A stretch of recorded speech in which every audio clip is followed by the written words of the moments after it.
السلام علیکم۔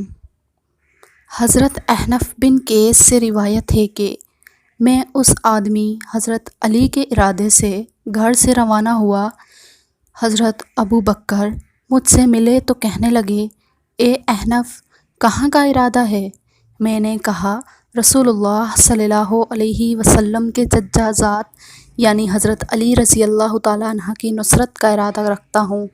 تو حضرت ابو بکر نے مجھے کہا، اے احنف، واپس لوٹ جا، کیونکہ میں نے رسول اللہ صلی اللہ علیہ وسلم سے سنا ہے کہ جب دو مسلمان باہم ایک دوسرے سے اپنی تلواروں سے لڑیں گے تو قاتل اور مقتول دونوں جہنم میں جائیں گے۔